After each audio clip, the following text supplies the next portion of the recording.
बिस्मिल्लाहिर्रहमानिर्रहीम।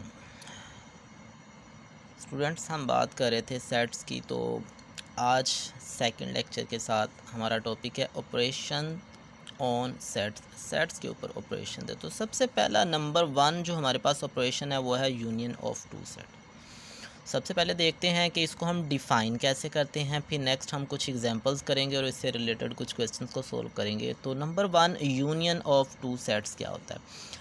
The union of two sets A and B is a set। इसका मतलब ये हुआ कि कोई से दो सेट्स का जो यूनियन होता है वो हमारे पास एक सिंगल सेट होता है। नंबर 1, पहली बात तो यहाँ से कंफर्म हुई हमारे पास, ठीक है। Consisting of all the elements which are in set A or in set B or in both. तो ये कहा गया कि कोई से दो सेट्स का जो यूनियन होता है बेसिकली वो हमारे पास एक सेट होता है जिसमें वो तमाम एलिमेंट मौजूद होते हैं जो ए के अंदर हैं, जो बी के अंदर हैं या जो दोनों के अंदर मौजूद हैं। तो सिंपली हम ये कहेंगे कि यूनियन ऑफ टू सेट्स हमारे पास एक ऐसा सेट है जो ए और बी के तमाम एलिमेंट्स पर मुश्तमिल होगा। वो हमारे पास सेट क्या कहलाएगा? Union of sets A and B. अब इसको हम क्या करते हैं? रिप्रेजेंट करते हैं। डिनोट करने के लिए हम लिखते हैं ए यूनियन बी। तो ये हमारे पास क्या है? सिंबॉलिकल रिप्रेजेंटेशन ऑफ यूनियन है, ठीक है। अब एक एग्जांपल लेते हैं। एक एग्जांपल में हमने एक सेट ले लिया, कलेक्शन लिया ए ई आई ओ, और सेट बी है जिसके एलिमेंट्स हैं ए बी एंड सी। तो यूनियन फाइंड आउट करना है ए यूनियन बी। तो स्टूडेंट्स यहाँ बहुत केयरफुल रहना है, इसको बहुत अच्छे से आपने देखना है। ए यूनियन बी, तो सबसे पहले ए लिखा हुआ है तो यहाँ राइट हैंड साइड पे ए की जगह पे ए का सेट लिखना है, ठीक है। यूनियन लिखा है तो यूनियन मेंशन कर दिया, और बी लिखा है तो राइट हैंड साइड पे बी का सेट मेंशन कर दिया, ठीक है। लेफ्ट हैंड साइड पे हम उसके नेम लिख रहे हैं और राइट हैंड साइड पे उनकी वैल्यूज़ पुट कर रहे हैं। ए की जगह पे ए की वैल्यू पुट कर दी, यूनियन राइट कर दिया, और बी की जगह पे हमने बी की वैल्यू पुट कर दी है। अब इसका यूनियन लेना है। हमने कहा था यूनियन ऑफ टू सेट्स जो होता है वो बेसिकली क्या होता है? कंसिस्ट करता है दोनों सेट्स के तमाम एलिमेंट्स को। तो हम इन दोनों सेट्स के एलिमेंट्स को क्या करेंगे? इकट्ठा करके लिख देंगे। कोई भी एलिमेंट रिपीट नहीं होगा। बहुत गौर करना है, बहुत ध्यान से, कि कोई भी एलिमेंट रिपीट नहीं होना चाहिए। नंबर 1 देखिए, हमारे पास क्या आ गया? ए। राइट हैंड साइड हमारे पास क्या है? दो सेट्स हैं, दोनों का यूनियन ले रहे हैं। पहले वाले में ए मौजूद है, दूसरे वाले में भी ए मौजूद है, तो सिर्फ सिंगल वन टाइम राइट करेंगे। उसके बाद ई आ गया, लेकिन उससे पहले हम क्या करेंगे? इसको एक तरतीब के साथ लिखेंगे। ए के बाद नेक्स्ट वन हमारे पास क्या आ जाता है? बी। तो हम बी लिख रहे हैं, दोनों में मौजूद नहीं है लेकिन लिखने तमाम के तमाम एलिमेंट है। सी आ गया तो हमने सी लिख दिया। उसके बाद ई आ गया, उसको लिख लिया। आई आ गया, उसको राइट कर लिया, और ओ आ गया, उसको भी राइट कर लिया। अब ये ए यूनियन बी आ गया। डेफिनेशन कहती थी ए यूनियन बी के अंदर ए के तमाम एलिमेंट मौजूद होंगे, बी के भी तमाम एलिमेंट मौजूद होंगे। तो गौर करें, ए ई आई ओ, ए ई आई ओ, क्या ए पूरे का पूरा मौजूद है इसमें? दूसरी बात थी कि बी के भी तमाम एलिमेंट मौजूद होंगे, ए बी सी और बी के भी तमाम एलिमेंट्स इसके अंदर मौजूद हैं। तो ये हमारे पास ए यूनियन बी सेट का हमने यूनियन फाइंड आउट कर लिया दो सेट्स का। अब नेक्स्ट क्या है हमारे पास? एक्सरसाइज है 1.2, उसका क्वेश्चन नंबर 1 था find the union of the following sets. तो उसका पहले वाला हमारे पास पार्ट आता है, हम उसको सोल्व करते हैं। A is equal to 1 3 5, B is equal to 1 2 3 and 4। तो ये हमारे पास क्या थे? दो सेट्स थे। हमें इन दोनों सेट्स के लिए क्या करना है? इसका यूनियन फाइंड आउट करना है। तो ए यूनियन बी, हम सॉल्यूशन पे आते हैं। A union B is equal to, फिर बहुत केयरफुल रहना, यहाँ से ए की जगह पे ए का सेट पुट करेंगे, फिर यूनियन की जगह पे यूनियन, और बी की जगह पे बी का सेट पुट करेंगे यहाँ, ठीक है। यहाँ ए पहले नंबर पे है तो ए का सेट ही पहले नंबर पे लिखना है, बी दूसरे नंबर पे है तो बी का सेट ही दूसरे नंबर पे हम राइट करेंगे। तो ए यूनियन बी। अब यूनियन में हमने कहा था कि दोनों के एलिमेंट्स को इकट्ठा करके राइट करना है और कोई भी एलिमेंट रिपीट नहीं करवाना। सबसे पहले देखिए 1 आ गया, दोनों में मौजूद है, 1 टाइम राइट करेंगे। उसके बाद 2 आ गया, दोनों में से एक में मौजूद है, तब भी राइट कर देंगे। उसके बाद 3 आ गया, दोनों में मौजूद है, 1 टाइम। अगर दोनों में मौजूद होगा तो 1 टाइम लिखना है, अगर मौजूद नहीं है दोनों में तो फिर उसको नहीं राइट कर रहे हम लोग, ठीक है। जो मौजूद है इन दोनों सेट्स के अंदर वो हम राइट कर रहे हैं। तो 1 को हमने लिख लिया, 2 लिख लिया हमने, 3 डबल था लेकिन सिंगल लिखना है हमने। उसके बाद 4 आ गया, 4 भी राइट कर लिया, 5 आ गया, 5 भी हमने राइट कर लिया। तो ये इनका यूनियन है और यूनियन के अंदर ए सेट भी पूरा मौजूद होता है और बी सेट भी पूरा मौजूद होता है यूनियन के अंदर। नेक्स्ट एग्जांपल है हमारे पास 4, C is equal to IOU, D is equal to AEO और E is equal to IEU। तो हमें इनका क्या करना है, यूनियन फाइंड आउट करना है। 3 सेट्स हैं हमारे पास CUDE, तो तीनों एलिमेंट्स, तीनों सेट्स के एलिमेंट्स को इकट्ठा करके लिख देना है और अगर कोई एलिमेंट रिपीट हो रहा होगा तो उसको रिपीट नहीं करवाना। यूनियन का मतलब क्या होता है, एलिमेंट्स को इकट्ठा करके लिखना।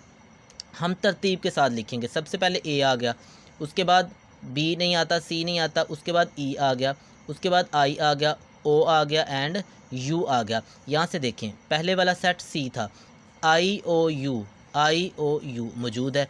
उसके बाद दूसरा सेट था डी, AEO, AEO मौजूद है। ई सेट पे आ जाएं, IEU, IEU, ई भी मौजूद है। तो तीनों सेट्स को हमने क्या कर दिया, इकट्ठा करके एक सिंगल सेट बना लिया और ये जो सिंगल सेट है इसको यूनियन कहते हैं हम लोग। अब देखें 3 सेट्स के लिए एक और एग्जांपल लेते हैं। हमारे पास आ गया एक और क्वेश्चन है, फिफ्थ पार्ट है हमारे पास क्वेश्चन नंबर 1 का। L is equal to 3, 6, 9, 12, M is equal to 6, 12, 18 और 24 और n इज़ इक्वल टू 4, 8, 12। तो हमें इसका क्या करना है, यूनियन फाइंड आउट करना है। L union M union N, 3 sets हैं तो तीनों सेट्स को लिखा, यूनियन लिखा। L की जगह पे L का सेट, यूनियन की जगह पे यूनियन, M की जगह पे M का सेट और ये जो सेकंड वाला यूनियन था उसकी जगह पे ये सेकंड यूनियन और N की जगह पे हमने N का सेट मेंशन कर दिया। अब हमें क्या करना है, इसको सोल्व करने का भी एक और वे भी है। पहले तो हमने डायरेक्टली कर लिया इसको। नेक्स्ट एक और एग्जांपल है, अगर हम इसको ऐसे ना करें तो एक और मेथड भी है हमारे पास कि हम क्या कर सकते हैं, कोई से 2 सेट्स का यूनियन पहले फाइंड आउट कर ले। तो मैं यहाँ क्या कर रहा हूँ, लास्ट वाले ये जो दोनों सेट्स हैं इन दोनों सेट्स का यूनियन पहले फाइंड आउट करता हूँ। तो ये वैसे राइट कर दिया, 3, 6, 9, 12, 3, 6, 9, 12 ये सेट वैसे मौजूद है, ये यूनियन भी वैसे मौजूद है। सबसे पहले इस यूनियन को सोल्व करने जा रहा हूँ, तो इस यूनियन को सोल्व करते हैं। तो ये आ गया हमारे पास 2 सेट्स हैं, इनका यूनियन फाइंड आउट करना है। तो सबसे पहले 4 राइट किया, फिर उसके बाद 6 आ गया हमारे पास, फिर उसके बाद 8 आ गया, उसके बाद 12 आ गया। 12 दोनों में मौजूद था तो हमने सिंगल रिपीट नहीं करवाना, ये हमने पहली कंडीशन रखी थी कि एलिमेंट को रिपीट नहीं करवाना। उसके बाद आ गया हमारे पास 18 एंड 24। अब ये जो आ गया ये इन 2 सेट्स का यूनियन है, इन दोनों सेट्स का यूनियन ये आ गया। अब इस यूनियन को इस यूनियन के साथ, ये जो दोनों का यूनियन लेने के बाद वैल्यू आई थी, इसका यूनियन फाइंड करना है इस तीसरे सेट के साथ।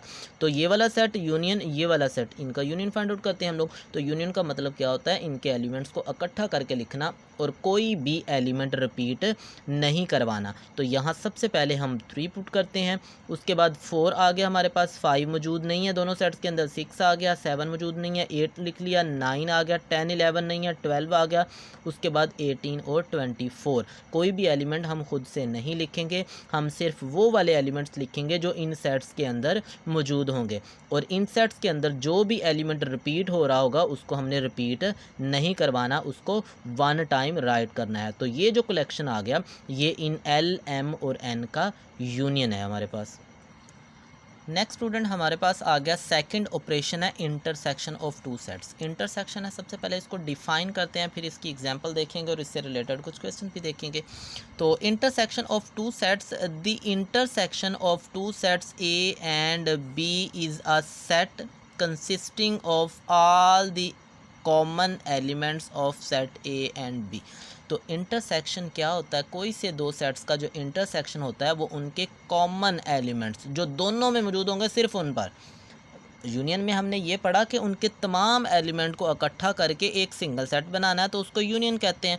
और इंटरसेक्शन में सिर्फ वो वाले एलिमेंट लिखने हैं जो दोनों के अंदर मौजूद होंगे, दोनों में कॉमन होंगे, उन एलिमेंट्स को हमने लिखना है। ठीक है, तो इसको रिप्रेजेंट करने के लिए हम क्या लिखते हैं, A इंटरसेक्शन B, और इसको पढ़ते कैसे हैं, A इंटरसेक्शन B, इसको रीड करने का तरीका। ठीक है, नेक्स्ट आ गया एग्जाम्पल है, A is equal to AEIOU और B is equal to ABCDE।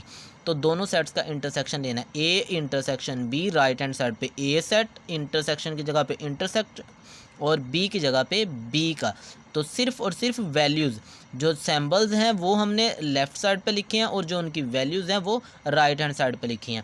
तो क्या करना है, यहाँ से दोनों का इंटरसेक्शन फाइंड आउट करना है। इंटरसेक्शन में हमने कहा था वो वाले एलिमेंट्स जो दोनों में मौजूद होंगे, जो दोनों में कॉमन एलिमेंट्स होंगे वो हमने इसमें लिख देना है इंटरसेक्शन के अंदर। तो देखें क्या ए दोनों में मौजूद है, हमने राइट कर लिया। ई दोनों के अंदर मौजूद है, हमने राइट कर लिया। आई दोनों में मौजूद नहीं है, नहीं लिखेंगे। ओ दोनों में मौजूद नहीं है, नहीं लिखेंगे।